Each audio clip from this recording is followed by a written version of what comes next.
और तुम हूँ जानी का कि तनी भीतर से रोई डरो तब जानी, तनी भीतर से रोई डरो तब जानी।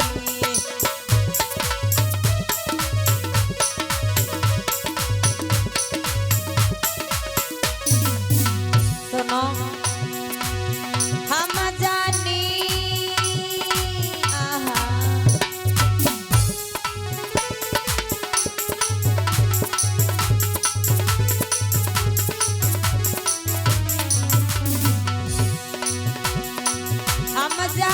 तुम हो जानी,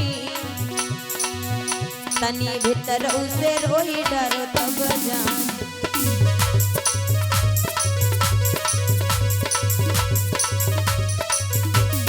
क्योंकि ऊपर ऊपर दुनिया रोवे,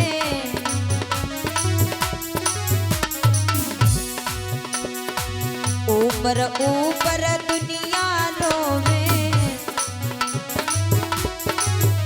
और जो कोई भीतर उसे रोवे तो हम जानी, हाँ हाँ हम जानी, तनी भीतर उसे रोई डरो तब जानी।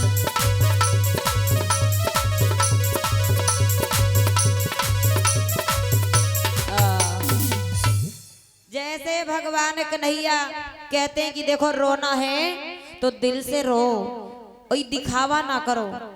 सभी रानियां रो रही हैं पर दवाई कोई नहीं लाया। अगर एक एक टेबलेट लाती ना तो न जाने कितनी तो भगवान के लिए दवाई हो जाती, पर कोई दवाई नहीं लाया। इधर जो द्रौपदी है वो अपने स्वामी से कहती है कि स्वामी हमें भगवान कन्हैया के दर्शन करवा लाओ, क्योंकि मैंने सुना है कि जो उनके दर्शन करता है उसके जीवन के सारे पाप दूर हो जाते हैं। मैं भी भगवान के दर्शन करना चाहती हूँ। अर्जुन महाराज कहने लगे अरे तुम रोज रोज कहती हो, तो चलो आज तुम्हें हम दर्शन करवा ही लाते हैं। अब तो जिस समय द्रौपदी आई तो थी दर्शन करने के लिए भगवान कन्हैया के, लेकिन क्या देखा बाजी बा, अरे यहाँ तो बहुत सारी भीड़ लगी हुई है। सोचा आखिर इस भीड़ के अंदर हो क्या रहा है। द्रौपदी अंदर चली गई, क्या देखा, अरे जिनके मैं दर्शन करने के लिए आई उन्हीं की उंगली से खून बह रहा है, रक्त बह रहा है, पर कोई दवाई नहीं लाया। द्रौपदी बनारस की साड़ी को पहन करके आई, जैसे क्या आजकल की साड़ियां चली बड़ी अच्छी अच्छी नेट वाली, सब खूब अच्छी साड़ी पहने थी। उसने ये नहीं सोचा कि इतनी महंगी साड़ी है। द्रौपदी ने क्या किया, अपनी साड़ी को फाड़ दिया और साड़ी को फाड़ करके भगवान की उंगली में बांध दिया और मुंह से निकला भैया। और जो भैया निकला तो भगवान कन्हैया सोचने लगे कि आखिर इसने मुझे भैया कहा। वैसे भैया जैसा रिश्ता और कोई दूसरा नहीं हो सकता।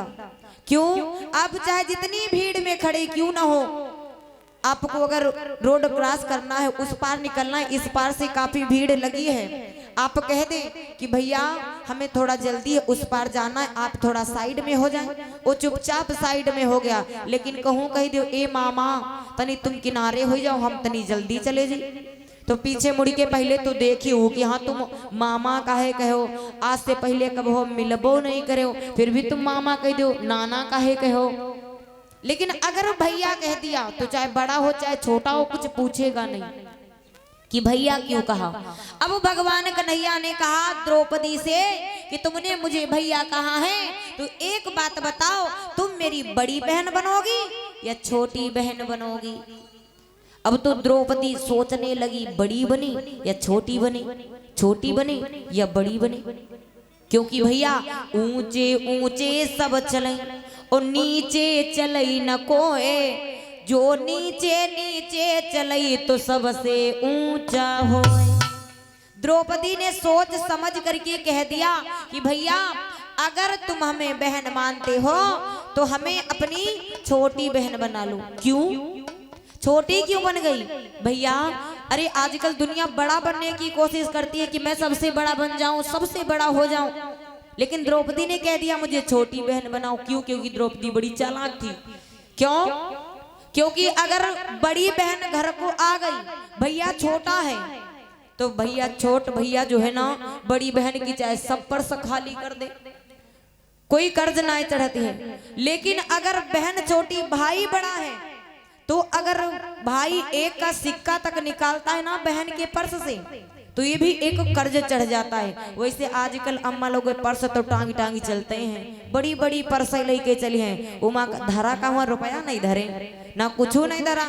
आजकल जैसे बिहाव कहूँ होए, कहूँ कुछ होए, भंडारे होए, समझ लियो अम्मा लोग देखो कत्ती बड़ी बड़ी झोरिया बोरिया है। हम तो कहित मालूम ने टांग का चलत है, टांग का चली है काहे खातिर, ई बोरिया काहे खातिर टांग टांग जाती है, जानते हो काहे खातिर? भंडारे में जब बैठती हैं, भंडारे में जब पूरी और सब्जी सब मिला कर थे, जत्ते लड़का है सबका तो लाए नहीं पाती हैं, तो कुछ वह हम पूरी खाती रहती हैं और कुछ उठा उठा धरती रहती है। पर समय यहाँ पीछे आदत ही होती है इनकी सबकी, भंडारे में खाती रही है, खाते रही, इनका नाश्ता दे दो, फिर गौर रखो कि नाश्ता करी है का खई है ना का, देखती रही है, इधरो देखिए इधरो देखिए, देखिन कि कोई हमका नहीं देखा तो उठा पर समाधन ले। और खाने में इनका पूरी देत रहो, जल्दी ना ही नहीं करती है कि ना लिया भाई, काहे का सब खाती नहीं है, कुछ खाती कुछ खसका भरत जाती, एक मारे तो पर्स ले चलती हैं। अब बताया गया इधर कि जो द्रौपदी, इसने कहा मुझे छोटी बहन बना लो। क्यों? इसीलिए कि कभी ना कभी जरूरत आएगी हमारी, तो भैया जरूर आएंगे। भगवान कन्हैया ने कहा देखो बहन, जब भी तुम्हारा कोई सहारा ना हो, जब भी तुम मुझे याद करोगी, तो मैं तुम्हारे पास जरूर आऊंगा।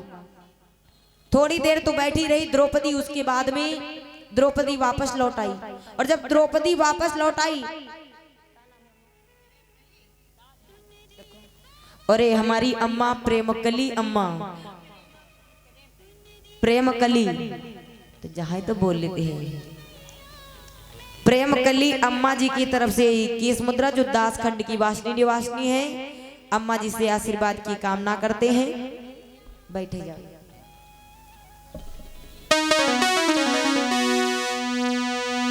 इधर द्रौपदी के जाने के बाद भगवान कन्हैया ने द्वारपालों को बुलाया और कहा भैया ये जो पट्टी बांधी है हमारी उंगली में, इसे खोलो और इसकी लंबाई चौड़ाई नाप करके बताओ ये कितनी लंबी है और कितनी चौड़ी है। द्वारपालों ने उस पट्टी को खोला, उसकी लंबाई चौड़ाई नापी, कितनी लंबाई चौड़ाई निकली बताया गया है।